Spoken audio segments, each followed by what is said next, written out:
খুব জাঁকজমকভাবে খুব ভক্তি নিয়ে বেদানন্দ স্বামীজি আরতি করলেন। গুরু মহারাজ আরতির পরে আশীর্বাদ দিয়ে বললেন, আরতি না করলে হয়, আরতি করলে আমি শক্তি পাই, সেই শক্তি আমি তোদেরকে দান দিতে পারি। গুরু মহারাজ বলতেন যে আমার আসন যেখানে প্রতিষ্ঠিত হবে তার 14 হাত নিচে পর্যন্ত তার বায়ুমণ্ডল পরিবর্তিত হয়ে যায়, পবিত্র হয়ে যায়। আমি আমার আসনে, নিজের আসনে প্রণাম করতে পারি। গুরু মহারাজ বলছেন যে আমার আসনের এত শক্তি, সেই আসন তার জাগ্রত। আজ এখানে আমরা মহাভাগ্যবান যে ঠাকুরের আজ এই প্রতিষ্ঠিত আসনের সামনে আমরা সবাই উপস্থিত হয়েছি। আমরা তাকে পূজা করব, আরতি করব, ভক্তি করব। আমাদের যেটুকু সামর্থ্য, আমরা সাধারণ ক্ষুদ্রজীব, আমাদের কিছুই নাই, তবুও আমরা এটুকু তো বলতে পারি যে আমরা তার সন্তান।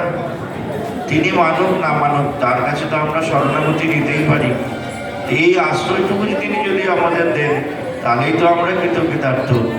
তিনি যেন আমাদেরকে আশ্রয়চ্যুত না করেন। তিনি মায়ের ছোট ছোট ছেলেমেয়েরা কত অন্যায় করে, ছোটবেলায় পায়খানা করে দিয়েছে, গু মেখে নিয়েছে, গু খাচ্ছে, তবু মা কি তাকে ফেলে দিয়েছে?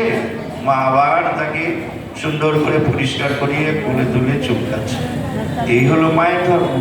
সন্তানরা অন্যায় করবে, সুতরাং আমরা অন্যায় করবো, যেটুকু আমার কথাও শুনতে হবে। অন্যায় করবো বলে যে করেই যাবো তা নয়, অন্তত মা বাবার কথা শুনতে হবে। তো গুরুর কথা শুনে আমরা যেটুকু আগাতে পারবো আগালাম, না আগালে তিনি যেন ফেলে না দেন। রামপ্রসাদ একটা গান গাইছেন যে আমি যদি ভুল করি মা, তুই যেন ভুল করিস না। মানে আমি ভুল করতেই পারি, তোকে আমি ভুলে থাকতেই পারি, তুই যেন আমাকে ভুলিস না।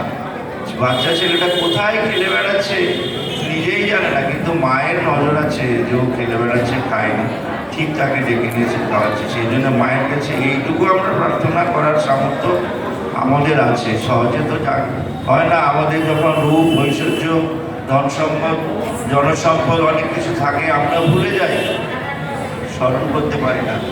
কিন্তু যখন বিপদে পড়ি, চরম বিপদে পড়ি, কোনো আলো দেখতে পাই না, কোনো আশা দেখতে পাই না, তখনই বেশি শরণাগতি আসে। সেই জন্যে সেই সময়টুকু আমাদের সেইটাই বেশি দরকার, যে তোমাকে যেন মনে রাখতে পারি, সেই বিপদেই ফেলো। আচার্যদেব কোনো সাধারণ মহাপুরুষ নন। তিনি বলতেন যে গুরু অনেকে হতে পারে, কিন্তু আচার্য আছে যুগে যুগে, এক একটা যুগ, 2000 বছর ধরে এক একটা যুগ, সেই যুগের পরিবর্তন আনার জন্য, সেই যুগে শক্তি সঞ্চার করার জন্য, সেই যুগের মানুষদেরকে বিপদ থেকে সঠিক পথে নিয়ে যাওয়ার দিশা যেটুকু যান, সেটি হলো, তিনি হলেন আচার্য। এই আচার্য পদবী তার যখন তার নাম হয় স্বামী প্রণবানন্দ, কিন্তু এই আচার্য কথাটি তিনি নাম দিয়েছিলেন যে আচার্য স্বামী।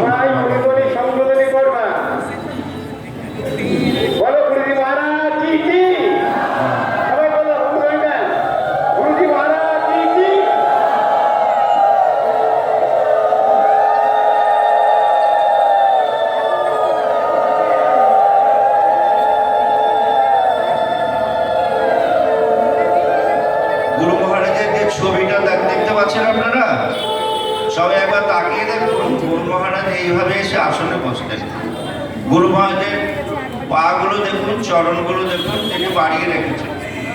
কেন বাড়িয়ে রেখেছেন?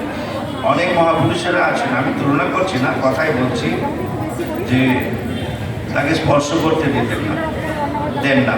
কিন্তু আচার্যদেব কলকাতা বা বিভিন্ন জায়গায় বা কুম্ভ মেলার মতো জায়গাতেও, যেখানে লক্ষ লক্ষ মানুষের সমাগম, শত শত সন্ন্যাসীদেরকে তিনি রাস্তার দুই পাশে দান করে দিতেন প্রতিদিন, যে যত লোক আছে যাচ্ছে আমার কাছে নিয়ে আয়, আমার কাছে নিয়ে আয়। তিনি সেই অমৃত সুধা দেওয়ার জন্য, আশীর্বাদ দেওয়ার জন্য বসে আছেন, দুই হাতে আশীর্বাদ। স্বামীজিদের কাজ হলো স্কুল থেকে, কলেজ থেকে, বাজার থেকে, ক্লাব থেকে, বিভিন্ন জায়গা থেকে মানুষকে শুধু ডেকে নিয়ে আসা কাজ। গুরু মহারাজ বসে আছেন, সেখানে তাদেরকে আশীর্বাদ দেবেন। রাঁচিতে গুরু মহারাজ আছেন, সেখানে স্বামীজিরা বিভিন্ন জায়গায় বক্তব্য রাখছেন, গান শোনাচ্ছেন। উমানন্দ স্বামীজি গুরু মহারাজের মদপ্রত হচ্ছেন না। গুরু মহারাজ এমনভাবে ধমক দিলেন যে তোরা কেউ তোদের কষ্ট দেখাবার জন্য তোরা গান করছিস, কেউ নিজের মান বাড়াবার জন্য বক্তৃতা করছিস। আমি যে এখানে এসে বসে আছি